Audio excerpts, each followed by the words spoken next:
Hello, welcome to Alpha Bunga Bunga, the global politics podcast at the end of history. My name is Alex Hochuli in São Paulo, Brazil. The other members of this podcast, George Hoare and Philip Cunliffe, will be joining for the second half of this episode. So the date is Monday the 30th of November, and last Tuesday, the 26th of November, the YouTube channel for Zero Books put out a video that was promptly taken down for supposedly violating community standards regarding COVID. Now, Zero Books, if you don't know, is a publisher of radical critical theory and indeed is the publisher of our book, of the Alpha Bunga Bunga book, which will be due out in June 2021, called The End of History. So right now I'm going to chat to Douglas Lain, the editor, about censorship, platform capitalism, and the left. After this interview, if you're a patron, you're going to hear our regular 3 articles episode. This month we're discussing the future of warfare and drones, the way COVID has exposed the hollowed out neoliberal state, and very pertinently, big tech's attempt to curb conspiracy theories. And you'll see why that's pertinent in just a minute.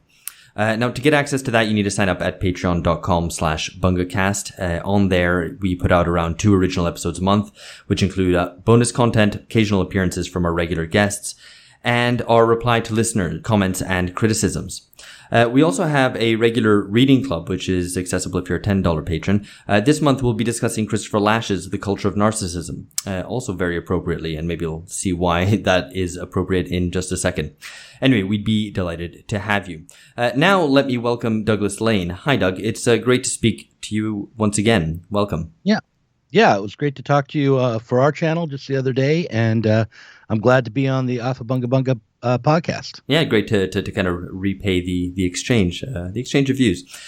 So firstly, maybe if you could tell us about the video that was taken down, tell us about the content of it, because maybe listeners won't be aware, and they might be thinking, well, maybe there was some crazy, outrageous stuff on there that needed to be taken down. So maybe you could explain a little bit the contents of the video. Sure. I mean, from one point of view, there was some crazy, outrageous stuff on it because it was a video that was meant to explore the ideas of revolutionary Marxism. But the specific reason it was taken down, the reason that was given, was that it violated community standards around COVID-19. Specifically, it was said to have tried to dispute the recommendations of the World Health Organization around social distancing and social isolation. It didn't do that.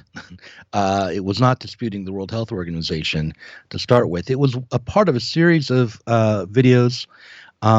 Lately, we've been trying to be consistent in the video production that we do, that I do. I do a series called Critical Cuts, and I have been taking up particular texts and evaluating them, kind of creating a series of videos over the course of a month on one given book or author at a time. So in October, I covered Cornelius Castoriadis's book and his idea about the imaginary. This month, I was looking at Christopher Lash's Agony of the Left and his ideas in general. And this was the third video in a series of videos on Christopher Lash, or maybe it was the second video in a series of videos on Christopher Lash and the Agony of the Left. And what I had done was, because when you're on YouTube, you want to make the videos clickable. You want to get people's attention, and you want to kind of get into the discourse. And so I look around online for ideas and topics that I think will complement the ideas of the theorist that I'm working with, or that I can use the theorist to comment upon. So this time, I decided to make a video about the Great Reset, which is a real thing. The World Health Organization, not the World Health Organization, the World Economic Forum and Goldman Sachs have both talked about there needing to be a great reset of capitalism. And many people on the far right have seen this as basically the elite globalists letting the cat out of the bag, that they're trying to destroy capitalism and destroy our way of life and all that kind of thing. I decided to take a different approach to it. Yeah, and so just a thing on the Great Reset, because it's interesting to me. It actually seems like a far more banal idea, or certainly like less out there than the kind of obviously than the right seems to think it is. It seems to me like various proposals from economic elites and their media representatives for like quote unquote ethical capitalism. So, foregrounding sustainability, inclusive growth. We've actually discussed this on this podcast a couple of times on our previous 3 articles. Listeners should check out episode 103, as well as an episode on ideologies of the near future, which is number 112. I'll link to both of those in the show notes. But it's something that's a recurring idea, a way of trying to re-legitimate capitalism in an era of growing inequality, basically, right?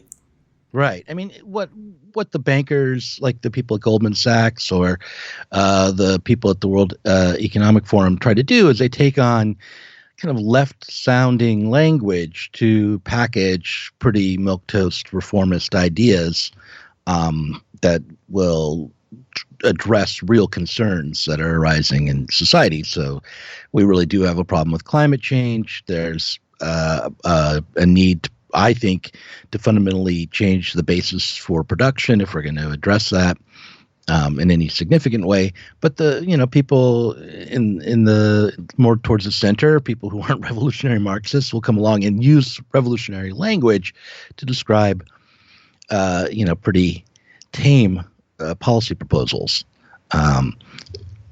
Like, for instance, self-policing for major corporations, and the idea that rather than just being concerned about shareholder value, you should also be concerned about stakeholder value and the impact that your production has on a community is, hardly revolutionary, probably ineffective. Yeah. And mostly just a matter of public relations.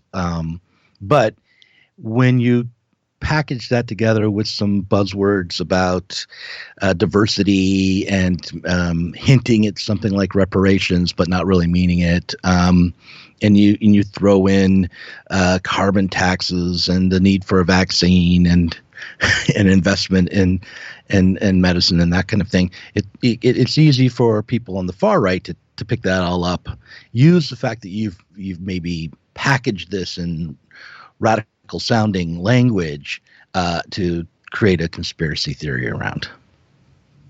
And so this then gets taken down. So could you tell us a little bit? Yeah, my video got taken down because I was critiquing the the World Economic Forum and the progressivist version of the left, or the progressive left, for not doing enough to address these real concerns, the real problems that arise, like massive unemployment, say, or the social isolation that comes from COVID-19, and using the language of the left to not address these problems, but to enrich themselves. And I was pointing out that when the left allows its own vision to be hijacked by bankers and institutionalists of all kinds, we appear to be on the wrong side of a class struggle. And that was the point of my video, was that we need to disassociate ourselves from these kinds of operators if we're going to not.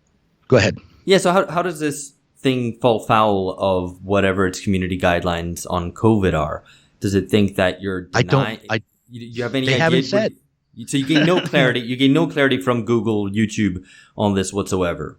I can guess, but they have not told me. So what is your? I mean, just it's obviously outrageous that it should be taken down, but just for the sake of having all the information, what do you think? Speculating was the reason that it provoked Alex Jones towards the first minute and a half. I put a clip of Alex Jones saying that COVID was a hoax into the video, and then I also came back and said, well, it's easy to dismiss Alex Jones when he's clearly out of his head, but on the other hand, if we're going to be doing something more than shooting fish in a barrel, we should probably try to look at what's rational, or what the rational kernel is in his perspective. And the rational kernel is that COVID-19 is being used as a weapon against the working class, just like everything else is in our society is ultimately turned into a weapon against the working class. The banking crisis was used as a weapon against the working class, for instance.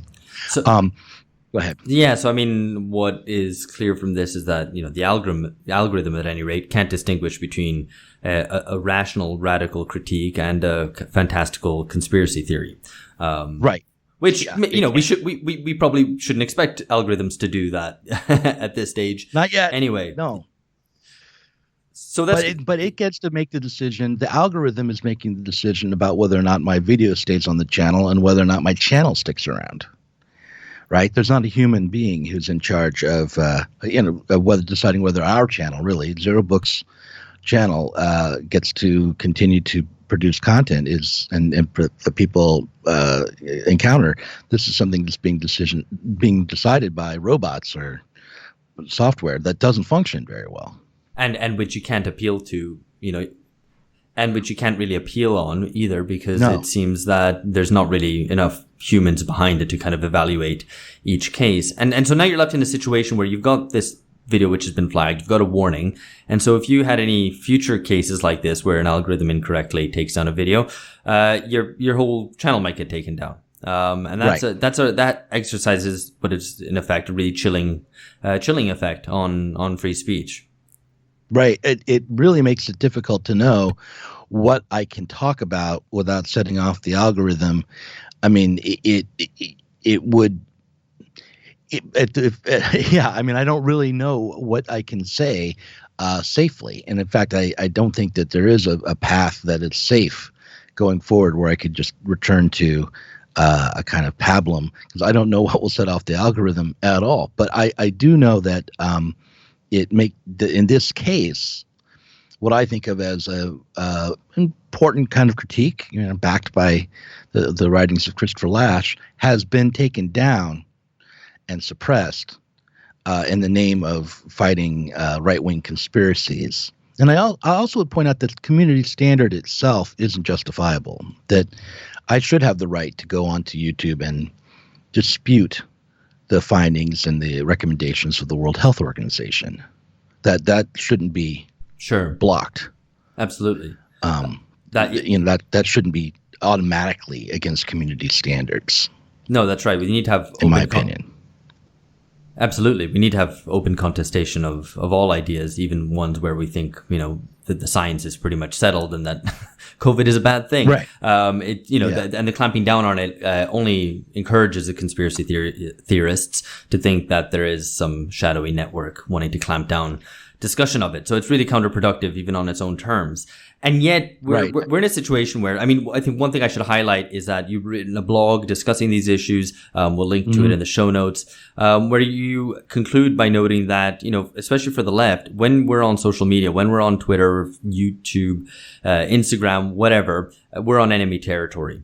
And I think that's maybe something that needs to be recognized, because we treat it as the public square, and it feels like the public square, but it kind of isn't. It's private space. Yeah, it's private space to the degree to which it is moderated with a political vision. The political vision that is controlling these spaces is what I think of as sort of a centrist, progressivist, statist vision, where we're treated as customers or consumers, part of a mass, rather than citizens or a proletariat that would have a political project of our own. We're not given information to act upon, but we're given information that will help us continue to consume the product. Right. So it's more of a shopping mall than a public square, really, and that might be a better way to go about thinking about it. But yeah, we're also in a situation which I think a lot of people are worried about. Fake news, post-truth, all these kind of contemporary questions which have generated their own publishing industry, and the fact that the rise of conspiracy theories seems concerning. Obviously, I don't think we should be uncritical of the rise of conspiracy theories, or the growth of the recent growth of them, if that is such a thing.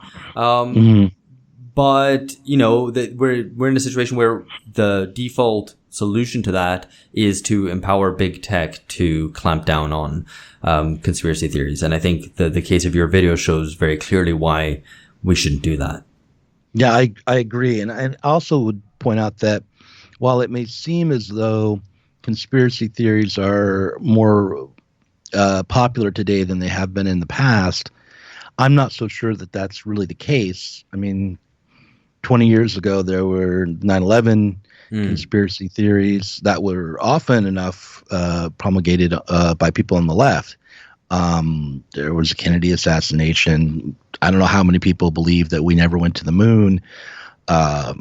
There's always been a kind of an approach to understanding history that includes the idea of a conspiracy theory and sort of the conspiracy theory version of history. And overcoming it won't be something you can do by controlling information. Yeah, it will have to be changing the alienation that people feel from society. So when people start to feel like they have some say, they are participating in creating history, then it won't seem like a conspiracy enacted against them, you know? Again, for me, the solution for these kinds of problems has to run a little deeper, and I think it has to be more radical and ultimately some sort of movement for socialism that undoes the alienation that sets up these problems. I also think that a lot of the reasons people give or for being so concerned about fake news ultimately comes down to not trusting other people to think. There's a very elitist quality to the concern about misinformation. It's like, are you so sure that you know the truth, that you can distinguish between misinformation and the truth? I know that in America, the Russiagate story had legs for 4 years, and most of it was misinformation. Most of it was completely and sustained untrue. and sustained by precisely those trustworthy, in quotation marks, mainstream media outlets who are the big advocates of clamping down on fake news. Exactly. So the boundaries are very blurred. I mean, I remember when he had Glenn Greenwald back on the podcast back like a year ago, and we were discussing fake news, and he just interrupted me and said, this is nonsense. There's no fake news. It's just propaganda. That's what it was always called. And we accepted that in in society, that there would be propaganda from different political actors, and that we have to navigate that and debate things, and that's the only way you can come to any notion of truth, really. Right. And I mean, I do think that I suspect there's a growth in conspiracy theorizing, or people who are more open to conspiracy theories than before. And, certainly over the past kind of 30 years, there's maybe been a growth of that. And that's probably linked to the collapse in the authority of mainstream institutions, and a growing mistrust. And as you say, alienation from society. I wanted to draw in relation to that, draw attention to another line that you wrote in your blog, which is the death of socialist ideology is a material fact that is operative in the world. And I think that's undoubtedly true, something that we've discussed at length in this podcast. Two consequences ensue from that. One, seems to me that liberalism falls apart, that it collapses in on itself. So one example of this is that no one seems to, liberals don't defend free speech anymore. That perhaps a militant socialist movement put pressure on liberals to hold true to their own values. And indeed, socialist movements themselves, held elites to account on terms of free speech, for example. And the second one, which is perhaps slightly more complex, but which is basically that, as you've already hinted at, that without socialism, that people are increasingly treated like idiots, like passive receptacles of information, that people's agency is denied. So at best, you're a consumer in the shopping mall of social media, but you're not an active participant in a public square. Yeah, I think that I agree with you on both counts. I'm a little unsure as to the degree to which the Radical Project for Socialism was always able to move the liberal center to be true to its values. And I think that probably the liberal center was always the enemy of the radical socialist project, and that being true to their values was when that happened, it was for a variety of reasons, historically contingent maybe, but yeah, I mean, I think when I think about that, I think maybe in I don't know, like Western Europe or North America, that maybe held true to a certain degree. And then I think about the global South. I think about Brazil, for example. I think, well, no, they were never, the liberals were never held true to their values. That's nonsense. They were just turned ever more extreme. So yeah, no, that I mean, in the 50s, the House of Un-American Activities Committee was not only the domain of the far right. There was a large contingency of liberal anti-communists, and there's always been a debate about what you can really allow into the public sphere. But there were institutions that did form that tended for a while to really be true, at least to that value of free speech. And I'm not an expert on this, but the ACLU, that has seemed to change lately. Yeah, that institution. But to work out exactly how that Project for Socialism affects the liberal center, it would be difficult. And I think here's my real concern about that. I think that once you start to make claims like, oh, the Project for Socialism is the only thing that keeps the liberals honest, what you're saying is we're the loyal opposition to the liberal center. We don't have a project of our own. We don't have a grasping after power of our own. Our goal is simply to be the far left of the liberal establishment, and to try to pull it back towards its core values. And my take would be, no, we really have to take hold of this idea that we're not them. They are not our friends. We're fighting those people, and we want to beat them. That's how I feel today. And I know that for a lot of people to say you want to beat the Democrats and destroy them makes you sound like a Republican, but that just shows how distant the socialist dream is from even people's imaginations today. No, absolutely. I think that's very well put. And I guess maybe just finally, I think, whether we're talking about whether the liberal center ever truly held up its own end of the bargain, held true to its own values or not, we can leave to one side. But what's I think remarkable in the current moment is that the liberal left, or left liberals, depending on how you want to look at it, themselves have really abandoned free speech. And I think that's maybe something which is a definitely chartable historical trajectory over the past 60 years or so, this kind of gradual abandonment of free speech, probably the most foundational of those values, which leaves us in this really tragic situation. But I think, as you say, maybe, and just to give you the final word, I mean, I think it does seem to be the case that kind of the socialist project would need to be the ones upholding free speech and realizing those values, because no one else will. Right. We need to have open discourse and real debate and the free exchange of ideas to develop our own project. We won't get anywhere if we aren't allowed to both speak in public and speak freely to one another. And so that, from my way of thinking, unfortunately, defending free speech values and trying to create a culture of free communication and free thinking is fundamental. And I'm not always very good at it. I'm very quick to block people on Facebook, and that kind of thing. But I still nonetheless feel like it's a core value. Absolutely. Very good. I would encourage listeners to also check out the video that was taken down. Of course, nothing like censorship to make something seem really especially appealing and dangerous. So go check it out. We've linked to it. It's still posted on Zero Book's Patreon, now that it's been taken down from YouTube. Right. And it's free there. You don't have to join the Patreon to see it. Yeah, exactly. All right. So thanks very much to Doug. Maybe a discussion we should carry on in another point in time as well. And thank you for listening, listener. And for patrons only, here is George, Phil, and myself on 3 articles on big tech and conspiracy theories, the hollowed out neoliberal state, and drone warfare.